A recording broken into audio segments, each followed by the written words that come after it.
الأجل يوسف زهرة الأجل يوسف زهرة الأجل يوسف زهرة.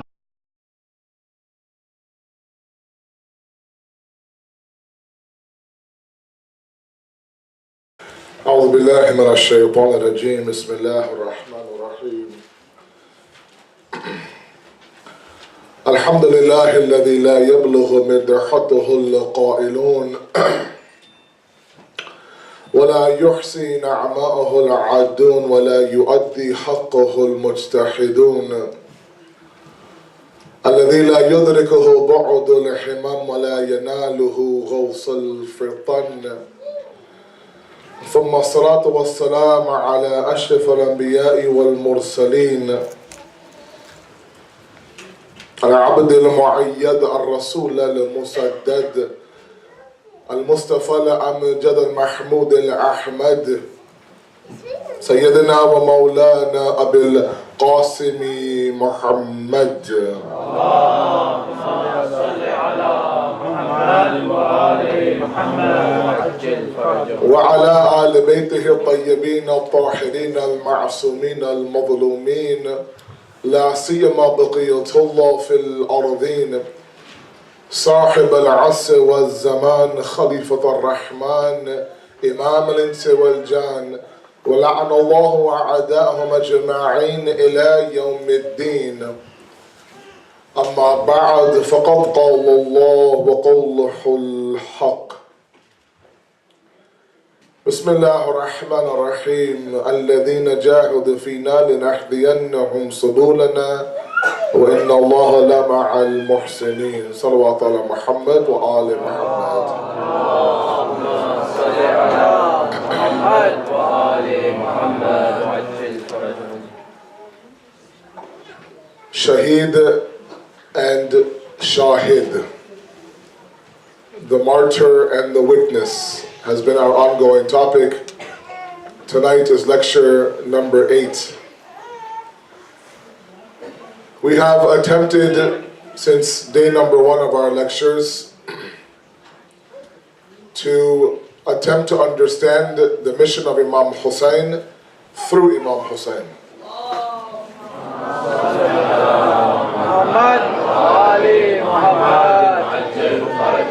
And more importantly, our responsibility during this time on what we should do when it comes to this commemoration of ours. Tonight is the night before the day of Arba'een.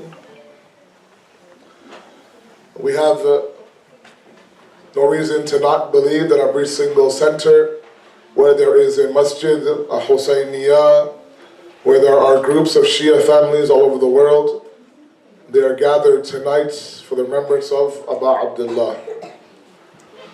Reports are coming of 21 million people right now in Karbala on the nights before Arba'een. This is not a commemoration that we can simply ignore, nor one that we can reduce to an annual custom or tradition. There is something here that needs to be understood. There is something here that needs to be applied. There's salvation here. There's freedom here. There's the breaking of the chains from here. There's the enslavement of Allah here. If we don't understand the mission, then we might lose out on the greatest opportunity to serve the Imam that who is right now in Ghaibat. So our attempt has been to understand his mission and then understand our responsibility. 3 nights ago, we started the second half of our 9-lecture series, talking about the responsibility of the witness, the Shahid, you and I, when it comes to Imam Hussein's mission. We talked about the importance of grief. We talked about upholding the Sharia. And last night we talked about the concept of Amal bin Ma'ruf, the forgotten obligation, the one that for some reason we have a lot of hesitation to uphold in this society of the individual. Tonight, what I would like to do with all of you is discuss or look at history a little bit in the beginning, and then come to a discussion on something called the Qadr al-Shanasi. Qadr means value, to understand your value, to understand your worth and your wealth, and to understand who you are. I'll get to that, inshallah, halfway through my lecture. Before that, let me try to paint a picture for all of you like I love to do. If I can ask the brothers, if you don't mind, to move a little bit forward.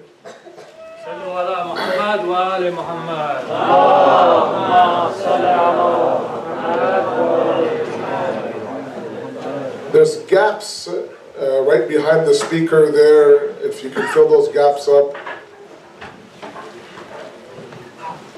Otherwise, there's, of course, there's lots of space by the shelf area.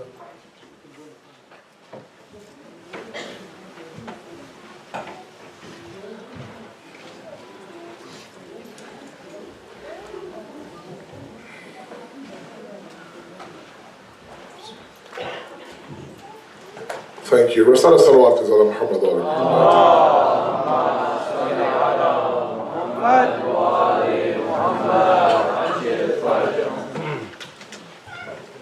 I want my youth tonight, I want my elders tonight to understand the value of the young hearts in Islam.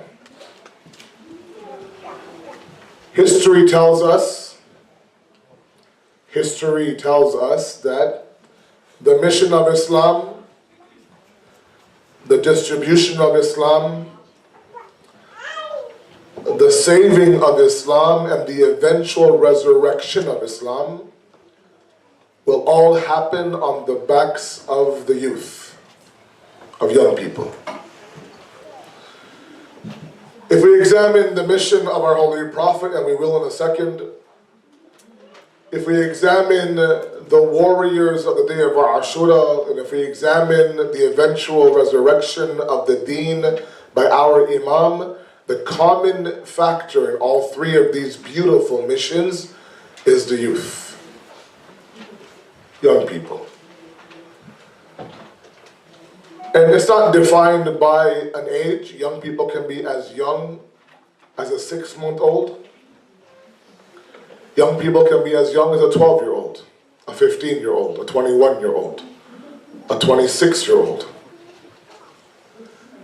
It's important that all of you who fall in those age categories understand your value in terms of Islam, and it's important that if you are a parent to someone that young, you also understand the value of your child as well. I'm getting a little bit tired of traveling from community to community to community and hearing these young individuals in the prime of their life with the future ahead of them talk to me about anxiety and Prozac and suicide and depression, and tell me that I'm not good enough, and tell me I'm not worth anything, and tell me that I won't amount to anybody, and tell me that I'm a failure already. I'm sick and tired of it, frankly speaking. You don't understand who you are. You can't understand what you can do. Let me show you, through people your age, in the past, non-ma'asum, not the children of the Ahlul Bayt. In fact, children to kuffar, children to idol worshippers, children to the enemies of Islam have come forward and have been monumental, instrumental in the progression of the deen. You are greater than you think you are. And until and unless you realize that, we're not going to progress as a community. Until my parents understand that God sees a 15-year-old boy as a responsible adult, and our adults see a 15-year-old boy as a 15-year-old boy, not worthy of anything that's remotely responsible. If he can tie his shoes in the morning, it's a big deal. If he can make his own breakfast, we're happy. If he wakes up on time, bahut badi baat hai. Responsibility of the house, forget it. Qadr Shinasi, understanding your value, understanding how God sees you and comparing that to how you see you.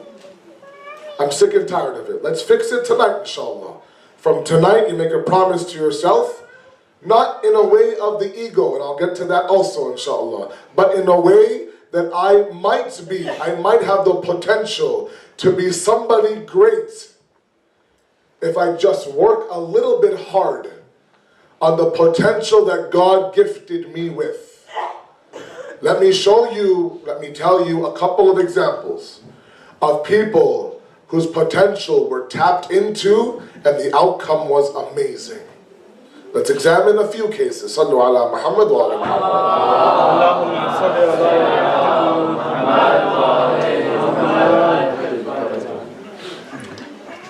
Our Holy Prophet's mission, as many of you know, when he first introduced this concept of Tawheed and the monotheistic religion of Islam, he introduced it amongst idol worshippers. He introduced it amongst the Jahilin.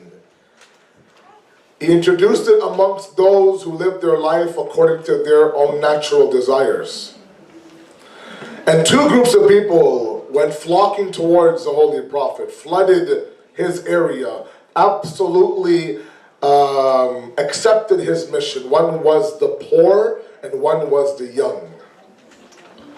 The rich and old were too busy being rich and being old for them to accept this mission. And the Holy Prophet, if you examine history, you know, when I talk about youth things, my parents sometimes, they tune me out. That today is a kid's majlis. It's not, please. I'll get to you in a moment, trust me. You also have a part in this. Please understand, there are people in this audience, you have teenage children. And sometimes you are at a loss on what to do with my child. The Ahlul Bayt have given us secrets to that as well. We just haven't understood or looked at our child as the Ahlul Bayt looked at someone like our child. The Holy Prophet would assign the most crucial tasks and missions of his entire prophethood to young individuals. There were others available, there were elders available, there were people who quote unquote were possibly more wise available, but time and time again, the Prophet of Allah picked and chose the youngest of the young and said, here's your mission, go and wow me in that mission. Let's see what you're made of. In the 8th of Hijri, the conquer of Mecca happened, the conquest of Mecca happened. The Prophet of Allah entered Mecca, conquered the entire city, announced that those who are Abu Sufyan and his followers are free and safe in their home. The infamous image of Bilal Habashi, an African-American slave, climbing the Khane Kaaba, standing on top of the Kaaba, and for the first time, giving the very beloved adhan from the Kaaba.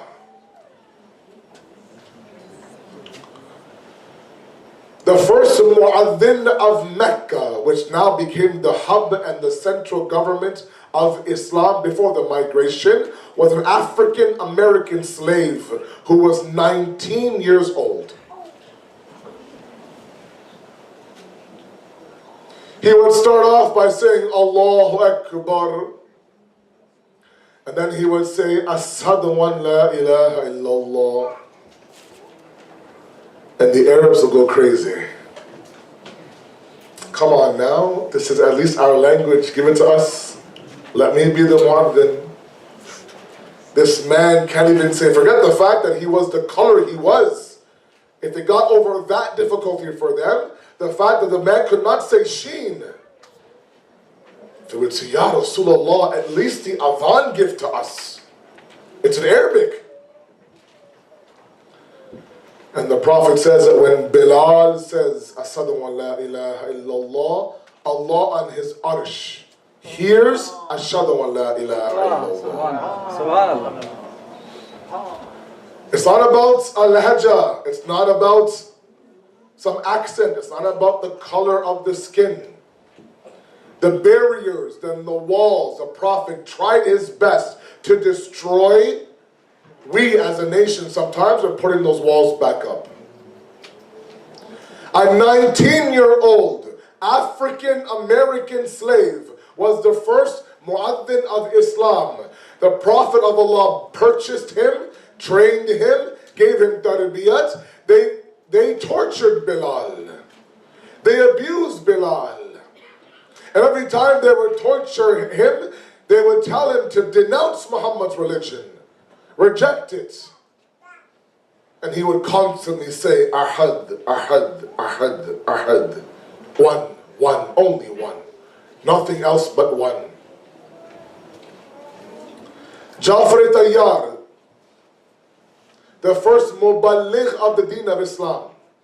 The Prophet of Allah sent the very first caravan, him and a group of people, to Abyssinia, Ethiopia in today's world, to go and propagate the deen, to go represent me in that part of the world. Right now, the amount of Muslims in the African continent can be traced back to this very important mission. Abdullah, his son, the husband of Bibi Zainab, was from Africa. He spent many years there. Did his best to spread the deen. Was successful. 22 years old. 22 years old. Said, Jafar, I just taught you the religion. Now, not only do I want you to accept the religion, act on the religion, but now go and preach that religion to others. And here is a group of people with you to go help you in your cause. So much love, so much certainty and confidence the Prophet of Allah had on a 22-year-old, that during the war of Khaybar, when Ja'far came back, the Prophet of Allah says very famously, I don't know what's making me more happy, the victory of Ali at Khaybar or the return of Ja'far from Africa.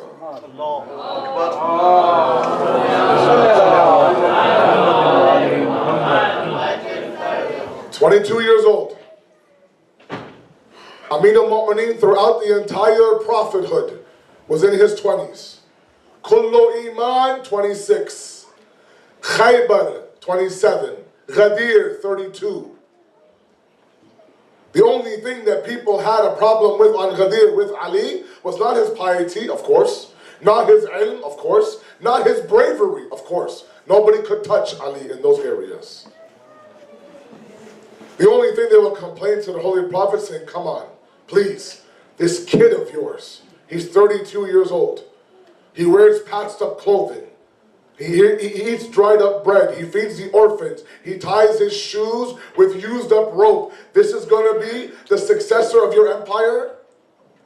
Really? He happens to be your son-in-law as well? 32 years old? 32 years old. There are people who accepted that. There are people who rejected it. But the Prophet of Allah kept telling them that I have proven to you since day one of my mission, I don't look at the age of the individual, I look at the state of the heart of the individual. So long as there is piety in there, he could be 22, he could be 82, it doesn't matter. You show me a man who's more pious than Amir al-Mu'mineen, and Ghadir is his. Wasn't there?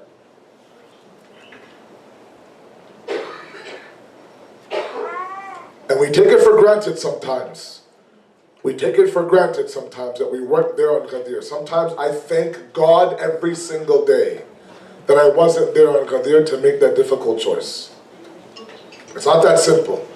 Now, after centuries, there's been hadiths, ayat, stories, ulama who have come and proven that Ghadir was sahih, mu'tabar, the announcement of wilayat, all these things. A gesture is made all over the world. We come best dressed, beautiful programs, everything. But back then, don't take for granted those who accepted Ali as the successor.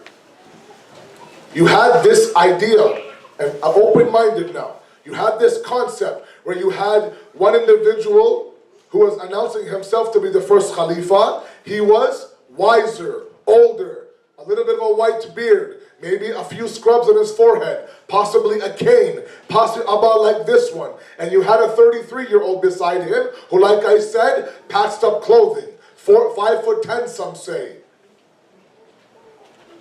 Wasn't exactly, the face of an emperor as we know it today. Definitely is not what they call a Khalifa today, that he matched that profile. How many of us would say easily, I'm going to side with this 32-year-old? Because back then, age equaled wisdom. Back then I'm not giving wisdom to people who don't deserve it. I'm saying age back then equals wisdom. Even today, when our elders try to teach our kids about respect, they say, look, whatever he is, however he is, respect him because he's older. Okay? Back then, the Ummah was faced with this decision to make. An older individual who might have looked the parts of the successor of the Holy Prophet, and Amir al-Mu'minin. You can't say very easily, I would have easily sided with Ali. Now you say that. You should thank Allah that we weren't there during that fitna. I don't know how many of us would pass. I don't know if I would or not. But there'll come a time as well where you'll be asked again to recognize the wali of your time or someone who doesn't deserve the walayat of your time. We have to be ready for that. The greatest story I have read, my personal opinion of the greatest story I have read, is that of Mus'ab ibn Amir. Or some books say Umair, doesn't matter. His father's irrelevant, Mus'ab is irrelevant to the story. Mus'ab was a kid to very rich parents. Had everything and anything available back then. Okay? If I can make a parallel to today's day and age, you imagine a kid who's 18 years old, walks into the building, everything is designer. From his glasses, to his socks, to his pants, to his shirt, everything. He's got the latest phone, the 6 Plus. Not the 6, the 6 Plus. Brand new car, of course. Hasn't worked a day in his life. Is the only child. Walks in with a chip on his shoulder. Walks in like he owns the place. Walks into the building. As if he'll say, I can buy anybody here. Very easily. That's how Mus'ab was described in our books. Mus'ab wanted something from Rome and from Iran back then, which were the superpowers of the world. When Mus'ab wanted something, Mus'ab got it. If he wanted one item from Rome, some stories say a drink, a piece of clothing, a food item, he would send a servant who Bachara would go on his camel, travel weeks to Rome, pick up that one piece of item, that whatever Mus'ab wanted, travel back weeks after and present this to Mr. Mus'ab.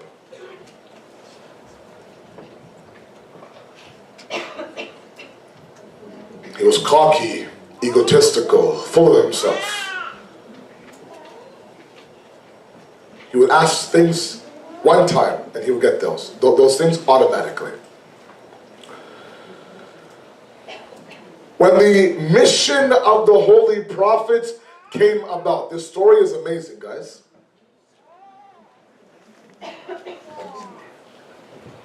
Mus'ab found himself one day outside the house of Rasulullah. And the Holy Prophet was reciting the Quran. And he was caught, mesmerized. He stood outside that window and just listened and listened and listened. You know that was a common trait back then. It was common practice. A lot of the enemies and Abu Sufyan's boys would go in the middle of the night and stand outside the house of Rasulullah and listen for his dhikr, or listen for salat, or listen for Quran, because they would get lizzat and pleasure out of it. They would sneak back towards their home and bump into each other and say, whoa, whoa, whoa, you can't be here. If you're here and we're here, then the entire mission of Abu Sufyan will be destroyed. Let's vow from tomorrow that we don't do this. If anyone sees us, we're dead. Yeah, no problem. I promise, you promise. Good. The next night, they're all there again. They couldn't stay away. Mus'ab couldn't stay away. Until one day, he approaches the Holy Prophet and says, Ya Rasulullah, not Ya Rasulullah, I've heard that you have proclaimed this idea of Islam. I want you to teach me this Quran the way you recite the Quran. My parents in the audience, my elders in the audience, I love you all, you have my deepest respect. Sometimes, however, when we see a kid walking into our center, he has the funkiest hairstyle that one could ever imagine. He has clothes on that you wouldn't even wear if it's given to you for free. He might have a couple of piercings in places that shouldn't be pierced. He walks in, doesn't say a word, no salam, nothing. No tamiz. And right away we rid him off as somebody who is gumrah, off the path, a deviant. What's he doing here? Wrong turn somewhere. Who invited him here? Look at this kid. Thank God my son's not like that. Etc., etc., etc. And before this boy utters a single word, he has been labeled, stamped as somebody who is not qābil hidayat, who's not worthy of guidance. This Mus'ab approaches the Holy Prophet. Mecca is this big. Everyone knows everyone. The Holy Prophet knew exactly who Mus'ab was. Knew Mus'ab's parents. He comes to Mus'ab. Mus'ab comes to him and says, teach me the Quran. Nowhere do we have anywhere in our books. The Holy Prophet says, seriously, Mus'ab? You're coming to me? I'm a little bit busy running the world and you want me to teach you? Look at you. You're spoiled. You're a brat. You don't have what it takes to become a Muslim. It requires sacrifice. You know nothing about sacrifice. Requires submission. You don't know anything else. Requires worship. You worship yourself. You're wasting my time. Nowhere, ever, once have I read at least, a hesitation on the Holy Prophet's time. He brings in Mus'ab under his wing. Trains him, teaches him, preaches to him, washes him, conforms him, molds him, folds him, rips him up, puts him back together.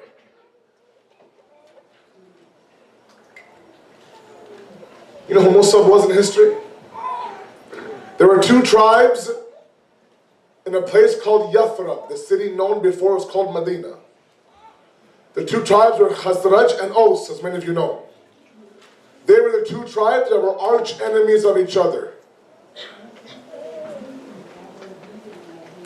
And they would go to war for the most ignorant reasons. The head of the Khazraj tribe heard about this Islam thing in Mecca, went towards Mecca, met with the Holy Prophet, said, I heard that you are introducing this new religion. I come from a system in Yathrib where we are tired of fighting. Tired of burying our dead. I don't want to shed our blood anymore. What is your solution? What can you offer us? The Prophet is simple. Accept Islam. You become Muslim. There are rights. There are rules. There are regulations. There is merit. There is nobility. There is akhlaq. There is ethics, principles, values. Sounded good to him. He says, I'm going to go back to Yathrib. Introduce this concept of Islam to my tribe and the other tribe as well. but I need you to send me somebody who will represent you in this process. The Prophet of Allah sent Mus'ab. Mus'ab is 18 years old. Remember the haircuts. Remember the fashion, the piercings, the tamiz, the non-qabili hidayat. All of that is out the window. The Prophet didn't label anybody. Sent Mus'ab to Yathrib. Mus'ab converted both tribes to Islam. Mus'ab led the first Salatul Jama'at before the migration in Yathrib. When the Khazraj head went back to Mecca and said, Ya Rasulullah, you have changed our life. You have changed our life. Now do us one more favor. Leave Mecca. These people don't understand your value, disrespect you, spit on your path, throw trash on you, throw feces at you, call you all sorts of names, attempt to kill you. Come to Medina and establish your government in Medina. We would be honored to host you, Ya Rasulullah. The Holy Prophet says, I will not even consider your offer until I get a green light from Mus'ab, who's right now in Yathrib. My brothers and my sisters, the migration, the famous migration from Mecca to Medina that our Islamic calendar is based on, was not possible without the written approval of an 18-year-old child given to the Prophet of Allah, saying, Prophet, they're good, ready to go. I give you the green lights. Takes the letter and makes his migration towards Medina. Establishes the government of Medina inside Medina. The name of Yathrib is changed to Madinatul Nabi, the city of Nabi, and then to Medina. If you've seen the message, a beautiful scene of the istiqbal and the welcome of the Holy Prophets. All of that was possible. The empire, the victories of the war, the sending out of letters to different leaders, the establishment of the government, all of that, the conquering of the Arabian Peninsula would not have been possible if he stayed in Mecca. He didn't stay in Mecca because of an 18-year-old who was first written off as someone who's not Qabili Hidayat.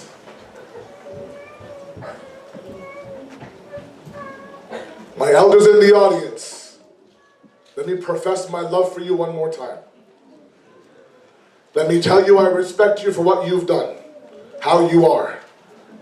I honestly do. When I see any young individual disrespect any elder, I become upset. It's hard for you to picture me upset, I know. But you don't want to picture me upset. A few guys challenged me at basketball last night, and they saw that side of me, and they lost sleep. And that was only an hour and a half. And I went easy on them too, can you imagine? Let's be careful before we begin to stamp and label our youth. The potential that exists in our youth is there. It sometimes is up to the elders and the parents and the leaders to extract that potential from them, to pull that potential from them, to put them in the right arena and watch them flourish. The more they want to flourish, sometimes the more they're pushed down. You don't know yet. Don't be bacha yan. You don't know yet. You don't know yet. No, not yet. No, not yet. You're a child. Allah subhanahu wa ta'ala says at 15, at 9 years old, you are now responsible for your actions. You'll be held accountable at 9 years old for what you do and what you don't do. 9 years old, 9 years old, 15 years old. held accountable. God sees a 9-year-old sister and a 15-year-old brother as an accountable adult. We see them as kids. Let's go on, get out of the way.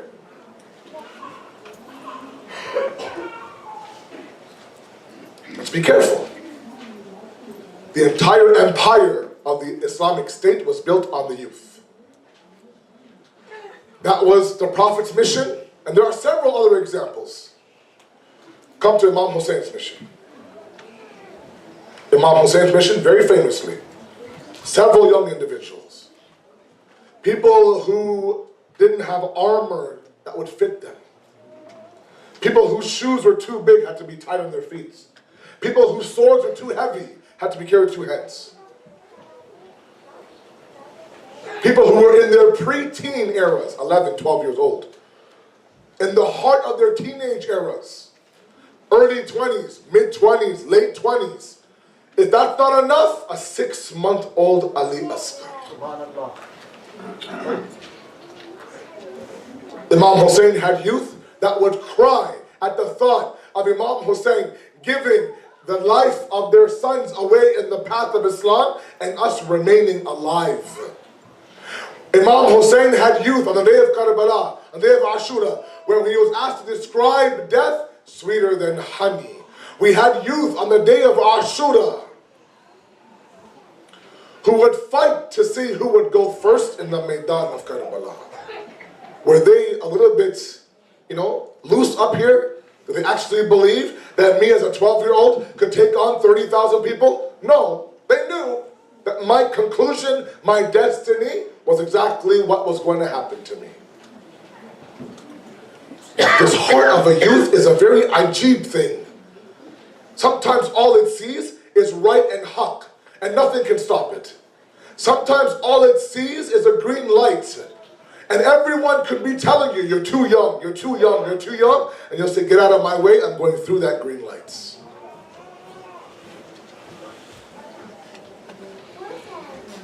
Why? Because the heart of the youth is not hardened yet. It's soft, it's moldable, it's Play-Doh, like I said a few nights ago. And you can begin to mold it as you wish. And if the right tarbiyat is given, and the right nurture and nature is given, and the right guidance is given, that heart will begin to take form at the very earliest stage of their life. And will set the tone for the rest of their life. We can't say that Ashura could be Ashura without the young individuals, without the Qasims and the Ona Muhammads, without the Ali Akbars, without other individuals. Abu Fazl Abbas was 33 the day of Ashura. Imam Hussein had old companions, he had people in his 90s, no doubt. The heart and the ruh and jan of Ashura were young individuals. You look at right now in this world today. If there's anybody defending the Maqam and Muqaddasat in Syria, they're young individuals. Any individuals right now who are defending Iraq from Daesh are young individuals. The Inqilab of Iran, which is a blueprint for every Inqilab in the world today, is on the backbone of the young blood. You've been to Iran, you know they have murals everywhere, pictures everywhere, every street named after a Shaheed, all of them are pictures. If you've been to Bihisht Zahra, the cemetery beside Imam Khomeini's graveyard, outside of Tehran, there's pictures sometimes on the grave. All of them are young kids. They don't even have a mustache yet or a beard yet. 16, 17. All of that on the heart of the youth. And our Imam's mission will be no different. Our Imam's mission will be on the backbone of the young individuals. You and I'll put myself also with you if you don't mind.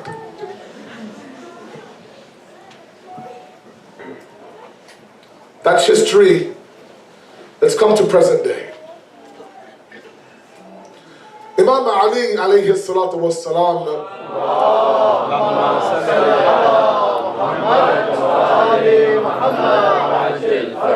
He says that the one who doesn't understand his qadr will be halak, destroyed.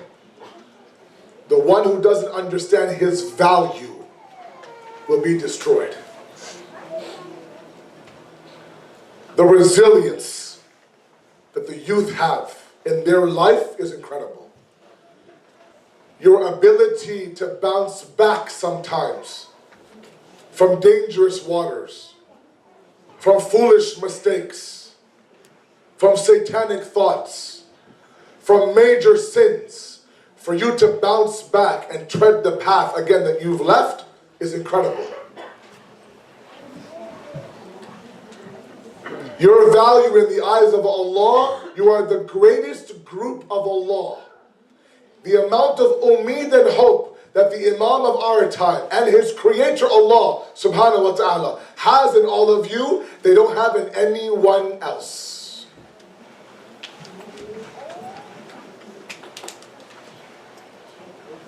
Allah subhanahu wa ta'ala chose the human being to be his Khalifa on this earth.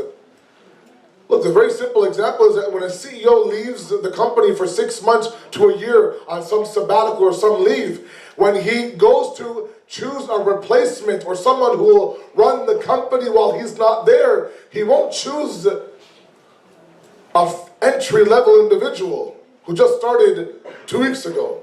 He will choose that individual who's able to run the company the way I would, or at least close to it, who is sharing with me in my qualities, in my vision, in my efforts, in my know-how of the company. When Allah subhanahu wa ta'ala chooses us to human being to run his affairs in this world, he chooses that individual based on the fact that our qualities have the greatest potential to match his qualities. But sometimes when I see you guys and the way you live your life, I want to bang my head against the wall. Do you understand what you are? Do you understand how much you have inside of you? If I pull out a $100 bill right now and I crumple it up, it's still a $100 bill. If I put it on my table and have Nahari, and there's Nahari stains on my bills, like our homework sometimes has, and I go and I pay with that $100 bill, they'll accept it. Even if I rip a corner off of the bill, it'll still be accepted. It could be in a completely destroyed look on the outside. The value inside hasn't changed. It's a very simple example. Sometimes the way you guys play the victim role, the boo-hoo mode, the only me and nobody else mode, everyone else has a great life but me mode, why me, why not them mode, oh my God. You're destroying yourself at the tender age of 16, 18, 21. I can't handle it. And our elders laugh at you. You can't handle it now, wait till you're 46, 56. You don't understand your value. You don't understand how great you are and how great you can be. A little bit of a test of this world and we go running. A little bit of a struggle from this world, we go running. Understand your value. You are the greatest creation of Allah, and within that creation, the youngsters, the youth, are the greatest group in Allah's eyes. He loves nothing more, Hadith says. La uhibbu, he loves nothing more. There's hub and uhib. Hub is love, and uhib is that I love it more than anything else. He loves nothing more than a young individual who is in prostration. And he hates nothing more than an old individual being a habitual sinner. You're surrounded by shaitan. You're pulled by 1,000 different ways. Mulana, you have no idea what it's like out there in the public school system. You have no idea what it's like out there and the pressures on social media and in certain groups. You have no idea. God knows. God sees you. To the point where some hadiths actually point to this. That when Allah sees a sincere youth in sujood, Subhana Rabbi al-A'la wa bihamdi. He pulls the angels aside. Come here, look at this. Look at this young individual, surrounded by filth, surrounded by dirt, being pulled by shayateen every which way. And his reaction, her reaction to that is Subhana Rabbi al-A'la wa bihamdi. You throw all that away for a little bit of a bump in the road. You throw all of it away because your parents won't let you marry the one you love, but I love him, Baba. I can't marry anybody else but him. All that is gone. Our faith is gone. Everything is gone. All of it is gone. Our mothers are so quick to pull the trigger sometimes. My daughter-in-law is 27, 28 years old. Her friends are married. Her sisters are married. And the phone is not ringing anymore for her. Something is wrong. So what do? Take off the hijab. Doll the hair up a little bit. Put some makeup on. Take some pictures. Put it on Facebook. And let's pray the phone rings. Sorry, I apologize. It's been 8 days now. You know me, I know you. Let's be frank now. Let's be blunt. The first 5 days, how are you? Good, how are you? Good, how are you? Let's be open now. This is what's going on now. As if we want some shallow guy to look at me and say, yeah, I want this picture to be the rest of my life. And that's the only criteria. Hair flowing in the wind and beautiful blue eyes. And that's our criteria. And we're willing to sell that because I don't want to be unmarried anymore. Because you don't understand your value. You lower yourself to such a point where the shallow of the shallowest of guys, I love you guys by the way, will pick you based on everything that's zahir, not batin. And we have 1,000 hadiths. Ulama come here and say that when you choose a spouse based on beauty and wealth, you won't get either one.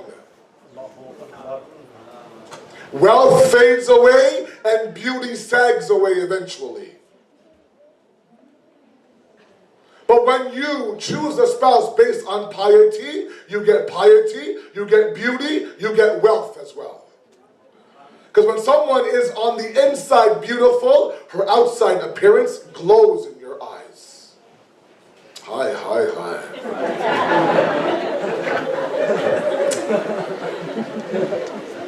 Kya baat hai.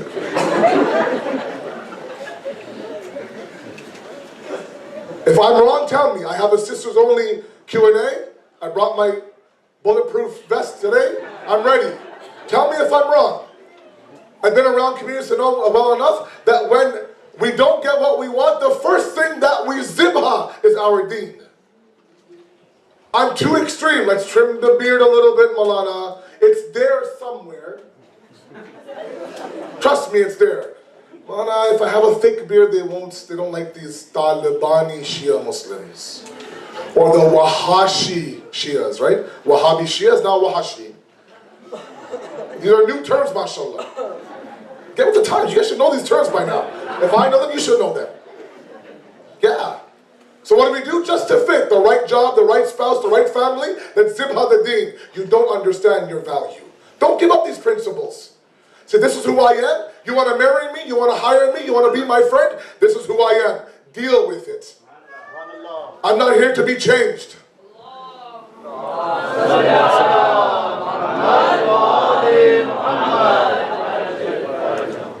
Don't conform. Don't concede. Have a little bit of pride in your identity. This idea of an apologetic boo-hoo, I'm sorry. My name's not Muhammad. I'm Mo from now on. I'm not Sayyid. I'm Sid from now on. Why? For what reason? The one thing that you guys lack as youngsters is Islamic identity. Understand who you are and have pride for who you are. We're losing that right now. We're selling it out for 2 days worth of this dunya. I ask you, my youngsters, please, you are the most beautiful group in Allah's eyes. Nobody is more beautiful than you guys. Nobody has the eyes and the heart of God like you do. If there is one group that Allah loves to love, it's you, the youngsters. Whether you are 10 in this audience, whether you are 8 in this audience, or 28, or in between, doesn't matter. Or 38, it doesn't matter. sell that out so quickly. Don't become a deficient, apologetic Muslim. How do we do that? Let's discuss this. Sallu ala Muhammad wa ali Muhammad.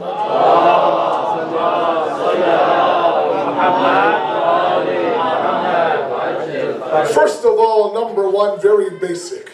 Have a little bit of certainty in your Lord. Trust in Him. Believe in Him. Know that He loves you more than anything else. When He's asked by one of our prophets, Ya Allah, do I yell for you because you're far from me? Or do I whisper to you because you're close to me?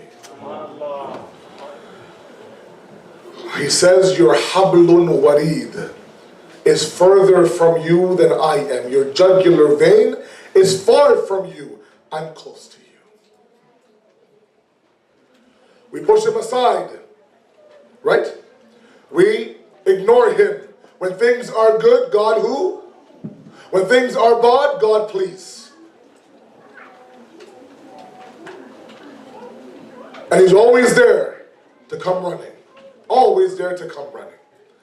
The hadith I mentioned last weekend at someone's house, I'll mention here as well. And specifically for my youth and my young individuals. And I ask my parents in the audience, please, build this trust inside of your child. Build this sense of identity inside of your child. If you see your child selling out the values of their deen, tell them, remind them of who they are. Yeah, there's a fine line between, somebody who has a pop collar and an outwardly chest. I'm not saying to be egotistical. I'm saying to know your value. Understand what's going on here. The hadith says what? That when a young individual asks Allah subhanahu wa ta'ala for a dua, amunajat, oh Allah, please I ask you, I'm stuck, what do I do?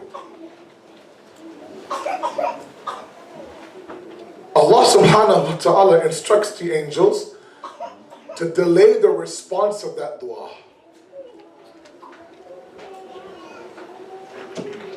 I haven't heard her voice in a very long time. She hasn't called me in a very long time. And I know that the moment that I fulfill this dua or send some response to her, she'll be gone. I won't hear back from her until she needs me again. I know that if I answer his dua, he's gone. Because so long as things are pretty and well, he forgets about me.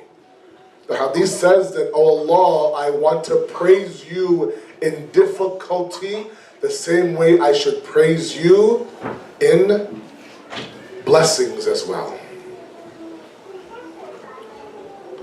Number one is certainty. How do you build certainty? You submit. Al-Islam huwa al-taslim, wal-taslim huwa al-yaqeen. Very long hadith by Amir al-Mu'mineen. I'll end with this. Shabi arba'in, there's some Masai to recite. I'll end in 2 minutes and then go towards Masai.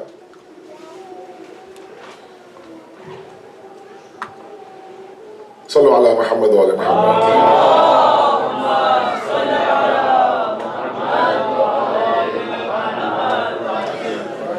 Amir al-Mu'mineen says Islam is submission and then submission is certainty. This point is crucial. Please follow me, my young individuals. Please follow me.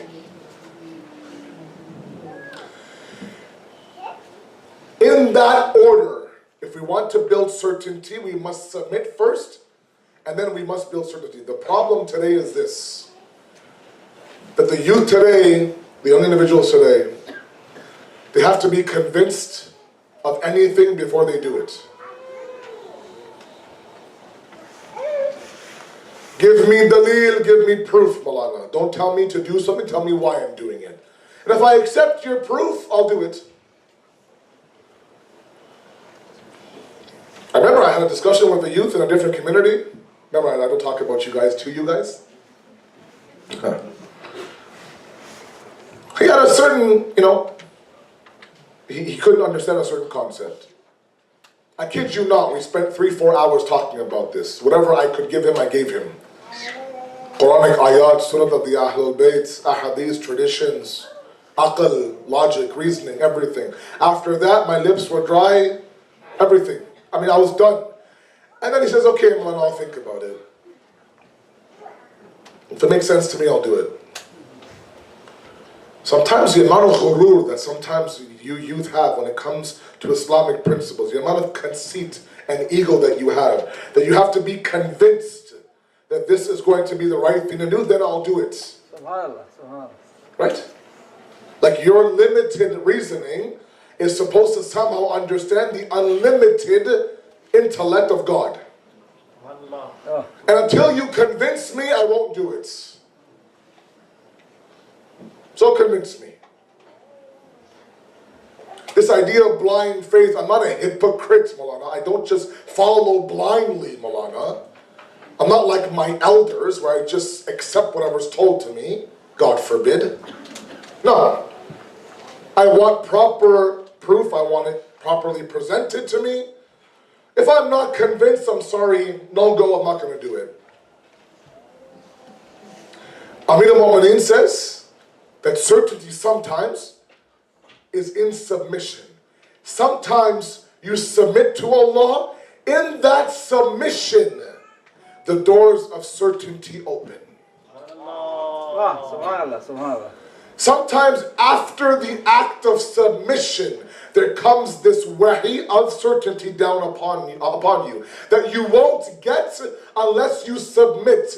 If you want to know the beauty of sujood, you can read about it all you want, but you won't truly accept the beauty of sujood until you actually prostrate itself. Subhanallah, subhanallah. I ask you, my youth, cut the conceit in half. Lower the ego a little bit. You have a limited understanding, and sometimes part of the teachings of the Ahlul Bayt cannot be found up here, but can be found in here. You don't need to be completely convinced sometimes. It's enough to know that God told you to do it, so I'll do it. There is some khair in this for sure. If I don't understand now, maybe 5 years, maybe 10 years from now, I'll understand it. Those of my youth who are in your mid-20s, late 20s, ask yourself, when you were 15, 16 years old, you did certain acts out of the fact that you were told to do it. Now when you do it, it might start to make sense why I'm doing it. Subhanallah, subhanallah. That only comes because you continue to submit and submit and submit, and God gifted you a certainty. When Amir al-Mu'mineen says that you can lift the veils of this world, this certainty of mine won't change. You can show me barzakh, show me jannat, show me jahannam in front of my naked eyes. Don't think for a moment now all of a sudden I'm like, oh, that makes sense now, let's submit. No, I've submitted a long time ago. Subhanallah. My certainty won't change. Is this blind, hypocritical faith? God forbid, no. When you enter the world of Allah, of course, there has to be some aqli reason. That's why taqleed is haram when it comes to the usul of the deen. You can't believe in Allah because your marja says so. You have to believe in Allah because it makes sense to you up here. But once you enter the realm of la ilaha illallah, at that moment it's pure submission. If Allah gifts you and grants you yaqeen, fantastic, so be it. But this idea that prove it to me first, and then I'll submit. Who are you, with all due respect? You submit first, yaqeen will come later. So in order to combat this feeling of stress, you know the biggest word we have nowadays, oh, he has anxiety, Mulana. He's a 9-year-old child. He's been diagnosed as someone who's anxious. So he's on medication. He's 9 years old. Or Malana, you know, she's 16, she's on antidepressants at 16 years old. The highest selling drug in your country is Prozac. So quick to give that nuskh, that prescription, that no, those are all symptoms of someone who is depressed. And they scared the parent that if she continues this way, she'll end up being suicidal. And we think, oh my God, and the deen has no response to that, right? The deen doesn't even attempt to understand who the hopeless are and what that solution is. The sin that is the greatest in the eyes of Allah after shirk is hopelessness. You don't have despair. You don't have hopelessness when you belong to Allah's kingdom. If Allah gives you anything, gives you hope for a better tomorrow. But I beg you, please, let's cut the victim role in half. Let's understand that you are the greatest, most beloved nation of Allah. What you can do, nobody can do. And the deen right now needs you more than ever. The imam right now is hoping that this process of his zuhur will speed up through your hearts.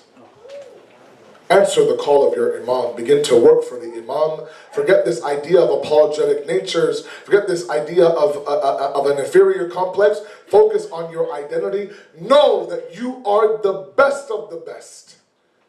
Now just show it in your amal. And watch, you'll begin to fly towards Allah subhanahu wa ta'ala. Sallu ala Muhammad wa ala Muhammad. Salli ala Muhammad wa ali Muhammad. Shabi Arba'een.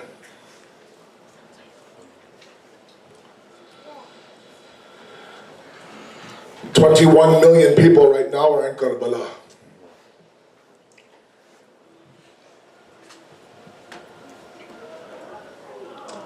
If the day of Ashura was the day of the separation of Zainab and Hussein, then Arba'een was the day of the reconciliation of Zainab and Hussein.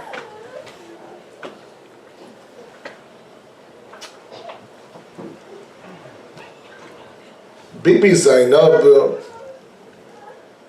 is known as Ummul Masa'ib. That of all the musibat that we have in this world, she is the mother of that musibat.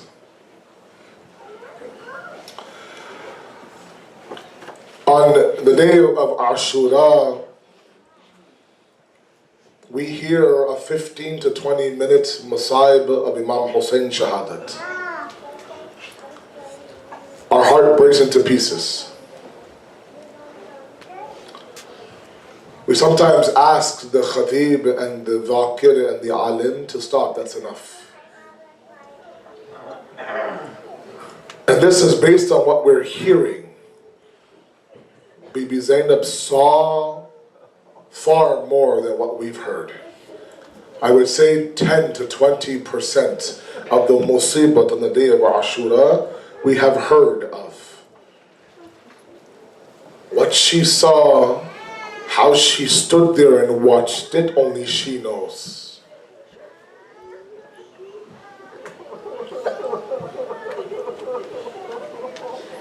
When Imam Hussein left Medina, he first went to the grave of Rasulullah. And they say that he went to the grave of Rasulullah like a soldier with a mission, saying, Nana, your deen has altered itself. Your deen has changed itself. Your people have deviated off of the path that you laid down for them, Nana. But don't worry, Nana, your Hussein is still here. Don't worry, Nana, I'm going now to reform your ummah, to save your deen. I'm going with the courage that you had, the resolve that you had, the perseverance that you had. But when Imam Hussein went to the grave of his mother Fatima, if he went to the grave of Rasulullah as a soldier about to enter a war, he went towards the grave of his mother as a child stumbling towards his mother. If you've ever seen a child who hasn't seen his mother in a very long time, the moment the mother enters the room, the child sometimes runs so fast that he stumbles over his own feet, gets up and runs faster, gets up and runs faster. Imam Hussein's journey towards his mother's grave was like that. He was stumbling towards her grave, falls on her grave and says, Amma, I'm leaving for Karbala now. Amma, there's nobody with me. If I could, I would ask you to take me inside with you, Amma. This is my alvida now. This is my khudafisi now to you. But every step of the way, if ever there was a moment where Imam Hussein felt like he was all by himself, all alone, Zainab would step forward and say, Bhaiya, your Zainab is still here. When that infamous moment came where Imam Hussein and Asri Ashur, ready to go inside the Maidan of Karbala, stood there and looked to his left and looked to his right and called out to his soldiers, "Oh my valiant warriors, oh Habib, oh Muslim, oh Ali Akbar, oh Qasim, oh Muhammad, oh my Abbas, you're sleeping and your mullah is calling you." There was no one there to mount his horse. He stood there by himself. Hal min nasrin yansurana. And when he thought there was nobody there, Bibi Zainab comes out of the khayma and says, Bhaiya, if there's no one there to mount you on the horse, I am here to mount you on the horse.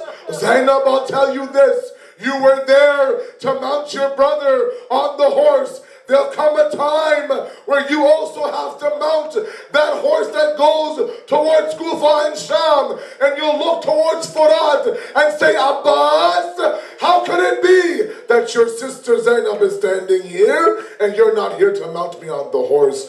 They say Bibi Zainab stood forward and leaned her knee out.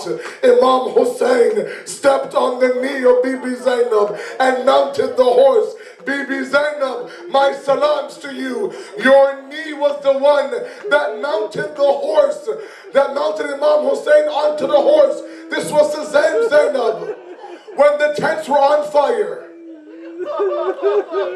Tonight we send our salams to Bibi Zainab and nobody else. Tomorrow, inshallah, we'll read the Maqtal of Arba'in, inshallah. But tonight it's enough to know that what halat, in what state, Bibi Zainab now has begun her journey back to Karbala. Shami Ghariban, the tents are on fire. All the children are running from one tent to another, one tent to another. When all the tents were on fire, the last tent was beginning to get on fire. One Ravi narrates, I saw the daughter of Ali approach one tent and back away. Approach one tent and back away. Almost as if to say, there's something in there that is of value. I don't know how to go inside and get it. Then I saw her enter the khayma of Bimari Karbala, Imam Sajjad, and literally pick up Imam Sajjad on her back. And from a burnt tent, the daughter of Ali picked up imamat and came outside of that khayma. And then she turns to the Karbala and says, Bhaiya Hussein, when Ali Akbar died, you asked the small kids of the Bani Hashim to come help you carry his lash back to the khayma. Look at your Zainab, all by myself, I'm carrying Sajjad out of the khayma. 1,000 salams to you, Zainab, tonight. You carried imamats from Karbala to Kufa, Kufa to Sham. 1,000 salams to you. When everybody was scattered on Sham-e Ghariba, when they lost so many kids, there was one amanat of Imam Hussein that was missing. And Imam Hussein gave instructions to Zainab,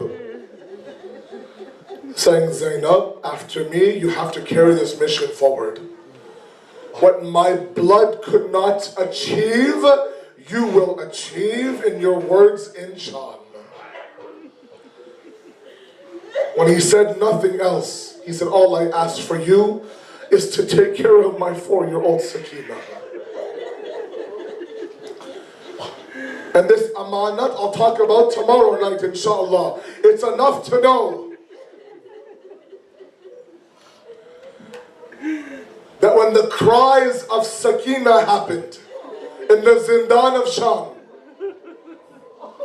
she would take it upon herself, Bibi Zainab, to make sure that Sakina was okay. Sajjad, go see if Sakina was okay. Rabab, go see if Sakina was okay. Hussein left on a manat for me. My bhaiya, I don't want to disappoint. But when the head of Imam Hussein was brought to Sakina, and it was time for Fajr, she wouldn't wake up anybody. She would wake up Sakina. Time for Fajr. There's no sound coming from the Zindan of Sakina. Zainab says, Sajjad, maybe she got so tired from crying that she fell asleep. Understand, al-Masa'ib is not an easy laqab. Nobody else in history is called al-Masa'ib. What didn't Bibi Zainab go through? These are a few examples. Sajjad, go wake up Sakina for Fajr. I called her several times, she won't answer. Imam Sajjad goes inside the Zindan of Sakina. Those of my mothers and my fathers who have young children in your house, Imam Sajjad walks into that Zindan. Lying there is Sakina clutching the head of Hussein. Imam Sajjad says, Sakina, it's time to wake up. Sakina, it's time to wake up. When he kneels down and begins to shake the shoulders of Sakina, he realizes that she's not breathing anymore. Puppy Amma, Sakina is not alive anymore. Look at Zainab's reaction. Zainab goes and says, Sajjad, give me Sakina. Let me hold her. Let me kiss her. You dig the grave right here. And Zainab stood there and watched the amanat of her bhaiya Hussein be buried in that Zindan with those clothes. My salams to you, Zainab. When Yazid says to Zainab, Zainab, you're free now to go. Imam Sajjad says, Puppy Amma, let's get this qafla ready. Everybody is ready. There's one person missing. Bibi Zainab is looking around. She can't see her. She calls out to her, Rabab, it's time to go back now. Rabab, we have our Azadi Rabab. Let's go, Rabab. Where is Rabab? Rabab is sitting there at the grave of Sakina. Sakina, you always used to ask me when you saw these birds that, Mama, these birds are going home. When will we go home, Mama? Sakina, wake up from your sleep, Sakina. We're going home now. Bibi Zainab picks her up and says, Rabab, let's go. The same Rabab, when this qafla reaches the grave of Abu Abdullah on the day of Arba'een, Bibi Zainab again says, Rabab, we're going to Medina. Let's go back home. She says, Zainab, who do I go back to?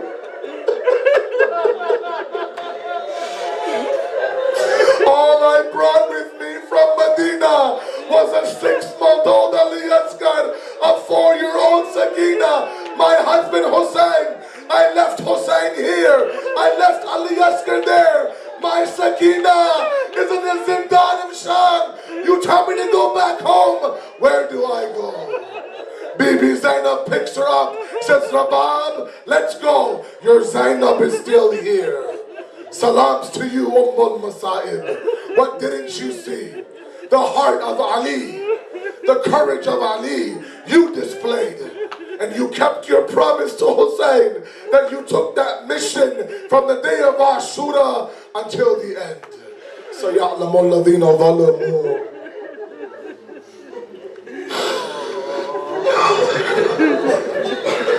أَيَّ مُنْقَلِبٍ يَنْقَلِبُونَ Inna lillahi wa inna ilayhi raji'un. Mahtame Hussein, Ya Hussein. Ya Hussein, Ya Hussein, Ya Hussein, Ya Hussein, Ya Hussein. Ya Hussein. Ya Hussein. Sisters, if you want a reminder after the matam, inshallah, will be a 20-minute question answer for the sisters up here. Ya Hussein. Ya Hussein. Ya Hussein. Ya Hussein.